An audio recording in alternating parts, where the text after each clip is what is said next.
พวกมันมาแบบบ่ทันตั้งตัวห้าแรงบนอยู่ของพวกมันอย่างล่วงหลายตั้งแต่ก้อนหินที่ทำลายบ้านเหือนจนเทิงก้อนหินขนาดเท่าภูเขาเอเวอเรสต์ซึ่งเฮ็ดให้เกิดการทำลายครั้งใหญ่บ่มีภาครอดพ้นจากความอันตรายของมันผู้ฮู้บางหลายบ่ได้ฮู้เกี่ยวกับโลกแต่อย่างใดจริงแล้วพวกมันคือขี้เหงื่ออวกาศที่เกิดจากฝีมือมนุษย์5อุกกาบาตที่เฮาตามสืบค้น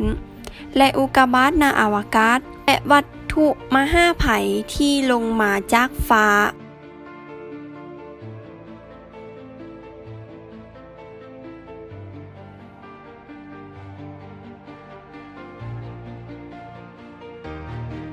เวลา 11:39 นาทีวันที่ 6 ตุลาปี 2008 ณ หอเบิงดาวพาตาลีนารัฐอาริโซนาสังเกตเห็นบางสิ่งที่บ่เคยเห็นมาก่อน ดาวเคราะห์น้อยดวงหนึ่งกำลังเคลื่อนที่มายังโลกด้วยอัตราความไวสูงกว่า 27,000 ไมล์ต่อชั่วโมงสัญญาณเตือนถูกส่งผ่านชุมชนวิทยาศาสตร์นานาชาติดาวเคราะห์น้อยดวงนี้จะพุ่งต่ำโลกหรือบ่บอนห้องปฏิบัติการเครื่องอายพ่นสตีฟ เซดลีย์ถูกเอิ้นตัวอย่างเร่งด่วนผู้คนต้องการรู้ว่าก้อนหินนี้จะตกลงเมื่อใดและบ่อนใดต่อมาเซดลีย์คำนวณได้ว่าอันส่วนจะเกิดขึ้นในเวลาบ่ถึง13 ชั่วโมงประมาณ5 ชั่วโมง 45 นาทีตามเวลาแอฟริกาตะวันออกและเป้าหมายของมันคือทะเลซาบูเบียนนางซูดาเหนือมันคือการนับถอยหลังสู่การสนเมื่อบ่มีเวลาหยุดก้อนหินจากอวกาศจึงมีการส่งอีเมลเพื่อเตือนผู้คนที่อยู่พื้นดินและถึงอากาศเวลา 5:45 นาทีช่วงเวลานั้นก็มีฮอดนักบินซึ่งพาณิชย์กำลังบินอยู่เหนือสุดะเข้าได้เห็นลูกไฟฟ้าอวกาศมายังโลกด้วยพลังงานประมาณ 1,000 ตันของระเบิด PNP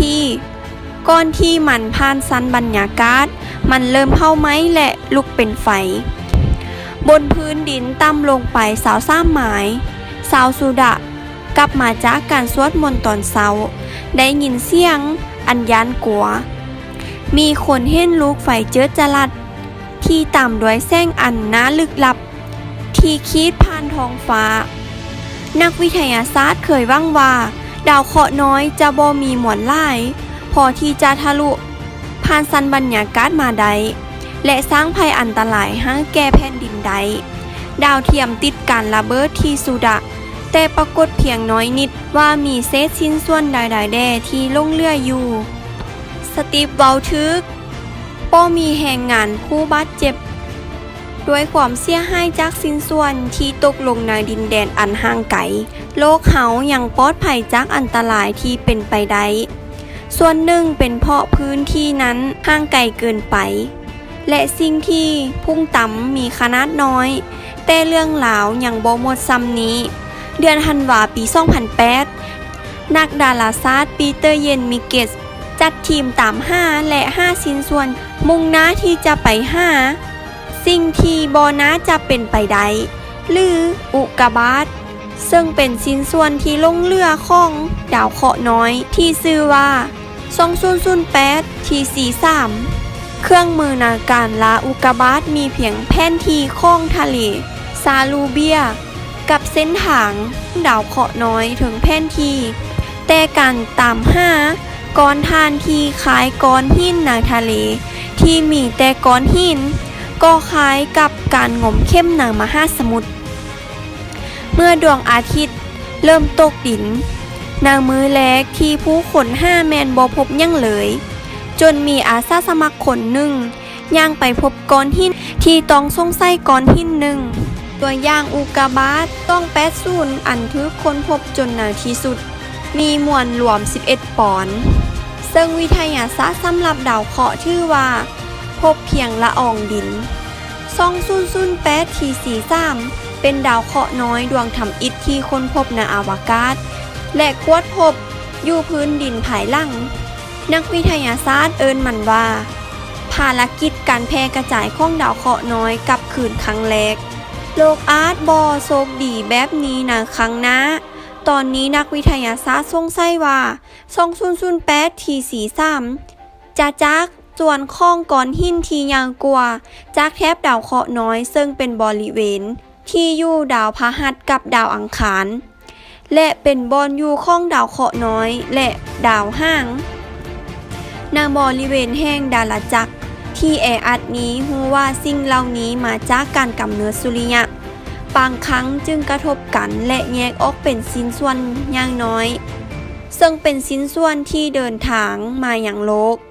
วัตถุเกาโลกได้เปลี่ยนสภาพแวดล้อมในอากาศกาวกับโลกให้เป็นเคสอันตรายวัตถุ25300 ล้านปีโลกจะถือก้อนหินขนาดใหญ่เท่าเดินฟุตบอลซึ่งอาจทำลายเมืองย่างทั้งเมืองในทุกๆ500,000 ปีโลกจะต่ำกับก้อนหินที่ขนาดซ้ำภูเขาซึ่งอาจก่อให้เกิดอันตรายไปทั่วโลกบรรยากาศโลกเป็นซันก๊าซที่ห่อหุ้มโลกเอาไว้แต่บางครั้งวัตถุที่ย่างไป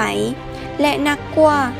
ก็อาจจะลอดเข้ามาได้เมื่อดาวเคราะห์น้อยต่ำกับบรรยากาศพวกมันจะกลายเป็นดาวตกหรือลูกไฟสว่างไสวถึงท้องฟ้าถ้ามันตกฮอดพื้นยามใดเฮาจะเอิ้นมันว่าอุกกาบาต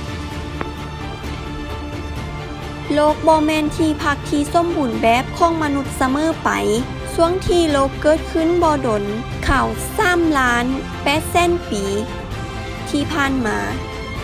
ก้อนหินที่3จากดวงอาทิตย์เป็นเคสที่สงครามแห่งจักรวาลระหว่างช่วงเวลาสั้นๆที่เอิ้นว่าการระดมยิงตอนปลายเส้นหินไล่พันล้านอันที่เหลือจากการก่อตัวของระบบสุริยะได้พุ่งชนโลกของเฮาด้วยอัตราที่สูงด้วย20,000 เท่าของในขณะเดียวกันวัตถุหินเหล่านั้นช่วยปันโลกที่เฮามีรูปร่างคือกันกับปัจจุบันนี่คือบาดแผลจากการต่ำคุมอุกกาบาตเพียง170คุ้มในโลกที่ยังคงเบิ่งเห็น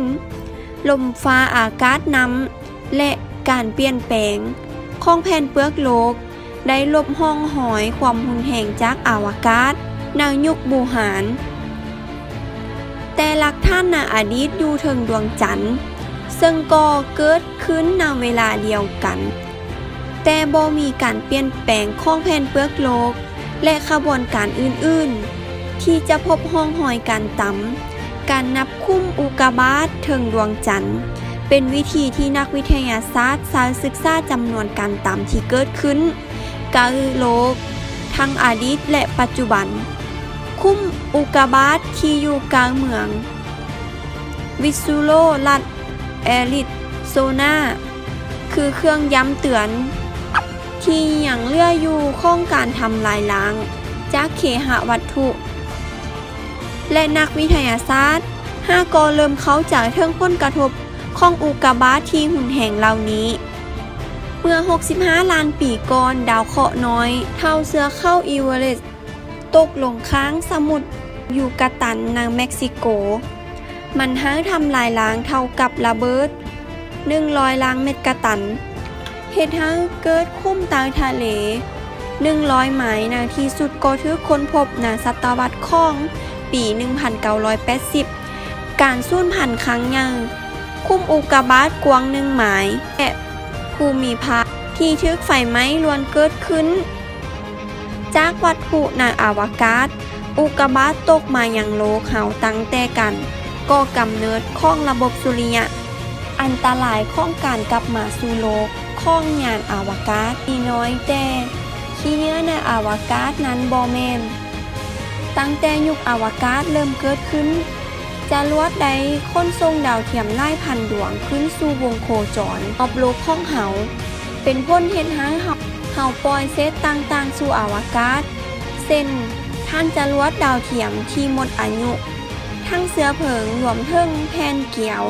และชิ้นส่วนต่างๆจากการต่ำ และการระเบิดเซตขี้เหงื่อต่างๆเหล่านี้วนรอบโลกของเฮาและบางอันจะตกสู่โลกของเฮาในที่สุดในอวกาศวัตถุจะอยู่ได้ดนเป็นหลายร้อยปีเพราะว่าบ่มีแห่งต้านของอากาศแต่ในที่สุดจะลดระดับของวงโคจรมันจะสูญเสียพลังงานเพราะมีแห่งต้านจากบรรยากาศน้อยหลายและแห่งโน้มถ่วงของโลกจะดึงมันกลับสู่สันบรรยากาศเมื่อมันอยู่บริเวณของบรรยากาศที่หนาแน่นพวกมันจะตกลงพื้นอย่างอิสระและมันก็บ่แม่นสิ่งฟันคือกันกับหนังแต่วัตถุนอกโลกวัตถุที่มนุษย์ยังคงตกเข้าสู่โลกต่อไปเฮาจำเป็นต้องค้นหาวัตถุจากฟากฟ้าอยู่เสมอบางเทื่อมันอาจทำลายพื้นที่ใกล้เคียง